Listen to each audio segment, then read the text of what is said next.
नमस्कार मित्रों, आप सभी का आपके अपने चैनल प्रीटी स्पिरिचुअल स्टोरी पर एक बार फिर से बहुत बहुत स्वागत है। आज मैं आप सभी के लिए शुभ कृष्ण जन्माष्टमी पर कृष्ण जन्म की कथा लेकर आई हूँ।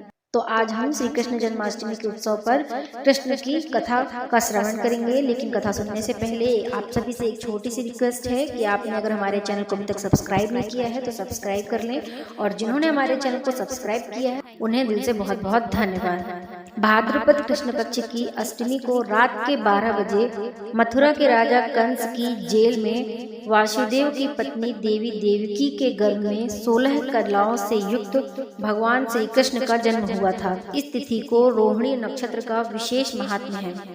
इस दिन देश के समस्त मंदिरों का श्रृंगार किया जाता है। कृष्ण अवतार के उपलक्ष्य में झांकियां सजाई जाती हैं। भगवान कृष्ण का श्रृंगार करके उनका झूला सजाया जाता है। स्त्री और पुरुष रात के 12 बजे तक व्रत रखते हैं। रात के 12 बजे शंख तथा घंटों की आवाज से श्री कृष्ण के जन्म की खबर चारों दिशाओं में गूंज उठती है। भगवान कृष्ण की आरती उतारी जाती है। उसके बाद प्रसाद का वितरण किया जाता है। प्रसाद ग्रहण कर व्रत को खोला जाता है। तो चलिए अब हम सुनते हैं श्री कृष्ण की जन्म की कथा। द्वापर युग में पृथ्वी पर राक्षसों के अत्याचार बढ़ने लगे। पृथ्वी गाय का रूप धारण कर अपनी कथा सुनाने के लिए तथा अपने उद्धार के लिए ब्रह्मा जी के पास गई। ब्रह्मा जी सब देवताओं को साथ लेकर पृथ्वी को विष्णु के पास क्षीर सागर ले गए। उस समय भगवान विष्णु अनंत सैया पर शयन कर रहे थे। स्तुति करने पर भगवान की निद्रा भंग हो गई। भगवान ने ब्रह्मा और सब देवताओं को देखकर उनके आने का कारण पूछा तो पृथ्वी बोली, भगवान मैं पाप के बोझ से दबी जा रही हूँ, मेरा उद्धार कीजिए। यह सुनकर विष्णु बोले, मैं ब्रज मंडल में वासुदेव की पत्नी देवकी के गर्भ में जन्म लूंगा। तुम सब देवतागण ब्रज भूमि में जाकर यादव वंश में अपना शरीर धारण करो। इतना कहकर भगवान अंतर्ध्यान हो गए। इसके पश्चात देवता वज्रमंडल में आकर यदुकुल में नंद यशोदा तथा गोप गोपियों के रूप में पैदा हुए।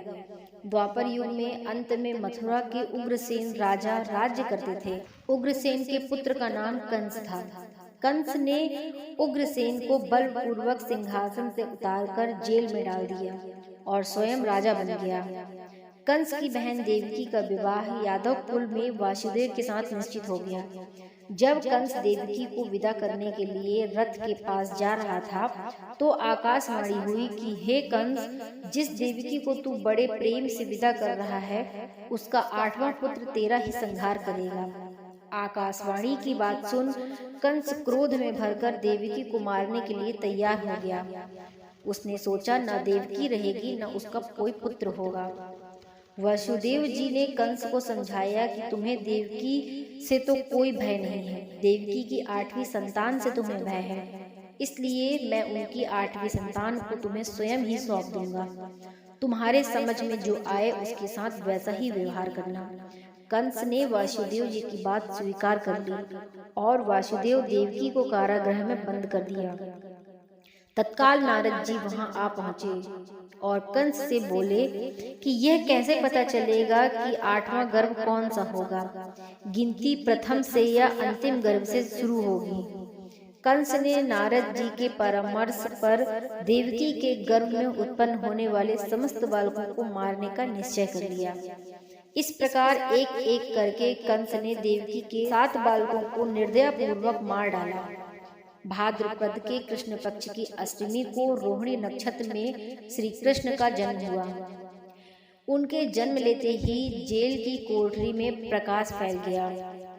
वासुदेव देवकी के सामने शंख चक्र गदा और पद्मधारी चतुर्भुज भगवान ने अपना रूप प्रकट कर कहा, अब मैं बालक का रूप धारण करता हूँ। तुम मुझे तत्काल गोकुल में नंद के यहाँ पहुँचा दो और उनकी अभी अभी जन्मी कन्या को लाकर कंस को सौंप दो। तत्काल वासुदेव की हथकड़ियां खुल गईं। दरवाजे अपने आप खुल गए। पहरेदार सो गए। वासुदेव कृष्ण को सूप में रखकर गोकुल को चल दिए। रास्ते में यमुना श्री कृष्ण के चरणों को स्पर्श करने के लिए बढ़ी। भगवान ने अपने पैर लटका दिए। चरण छूने के बाद यमुना घट गई। वासुदेव यमुना पार कर गोकुल में नंद के यहाँ पहुँचे।